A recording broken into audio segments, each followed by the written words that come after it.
Hey, what's going on, guys? It's Anson. So we're back with a brand new video, and today we're going to talk about loops. So quite often when you're writing programs, you might need to reiterate a certain process over and over and over again, and having to actually write out those steps explicitly without loops make your life so much harder. So let me show you an example. Let's just say, let's declare a variable called sum. Let's make this a mutable variable, and let's give the default value of 0. Now, let's say if I want to add all numbers from 1 to 100. So for example, I would take sum, and I'm going to assign it the value of sum plus 1.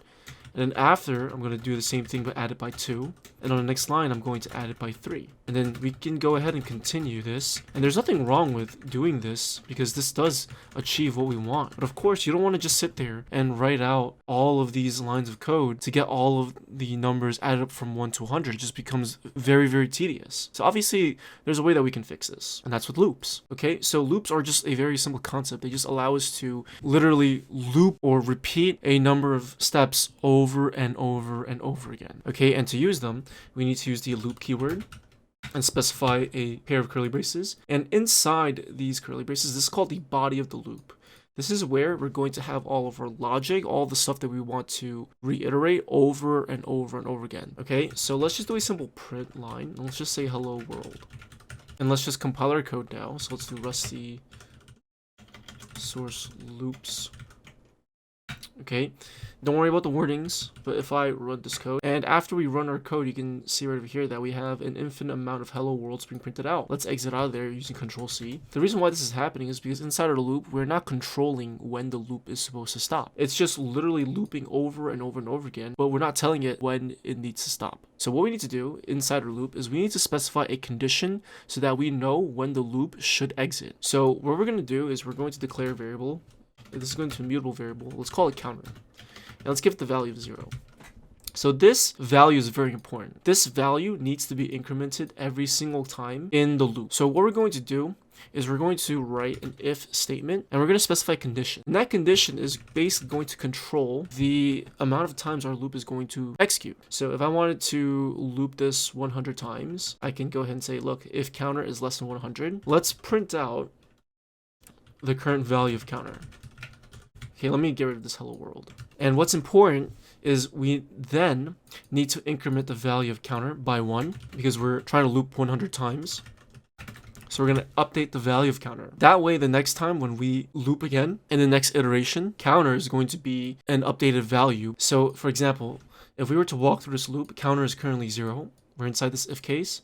0 is less than 100. So good, if that's true, let's execute our body inside the if condition over here. So we're going to print out the value of counter, and then we're going to add 1 to counter. So when we loop again, counter is currently 1. We're going to check to see if 1 is less than 100. It gets to a point where counter is going to increment by 1, and then the new value of counter is going to be 100. So in the next iteration, we're checking to see if counter, okay, we're checking to see if 100 is less than 100.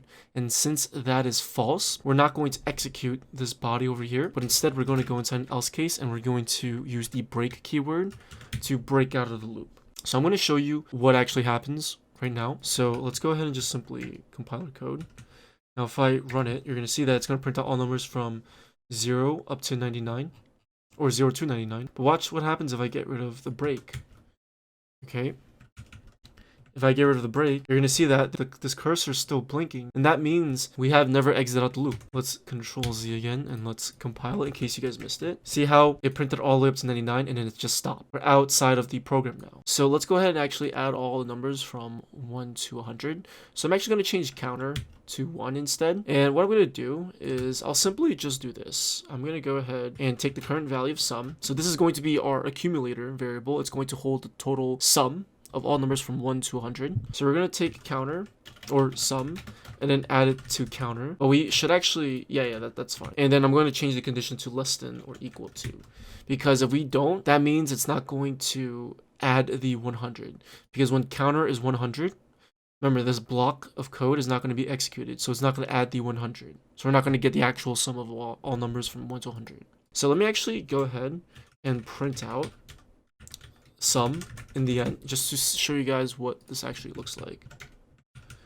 Okay, so the answer is 50-50. So let's just walk through it one more time. So starting from the beginning, we have two variables, sum and counter, they're both mutable. Sum is currently 0 and counter is currently 1. And what we're doing here is we're entering the body of our loop, and we have this condition, we have this if condition. And we're checking to see if counter is less than or equal to 100.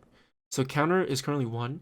Since that is true, we're going to take the current value of sum added with the current value of counter, which is 1, and then assign that value, assign the value of sum plus counter to sum. And then over here, we're updating counter by 1 by just simply adding 1 to counter and then assigning it to the counter variable. The reason why we do this is that way in the next iteration, we have an updated condition. Counter is now 2, so we're checking to see if 2 is less than or equal to 100.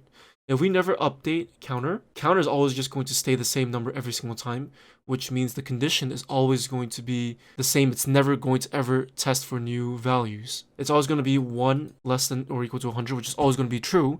And since counter is never updated, our loop is going to loop infinitely. Okay, so hopefully that makes sense. And we can also return values from a loop as well. So I could do something like this. So let's say inside this break, if I want to return the value of sum, I can just do break sum, and I can declare the variable called total equals loop.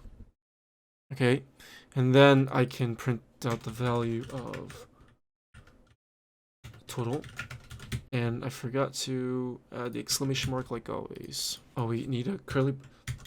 Okay, and we have to add the curly brace at the end. Okay, so there we go. So right now, what we're doing here is we're just returning the value of sum, and then total over here is the return value of the loop, and then we can just do whatever we want with total. All right, and now there are also other types of loops as well. This is just a very simple loop, but we can also use a while loop as well. So for example, let's comment all this out. I could do something like while,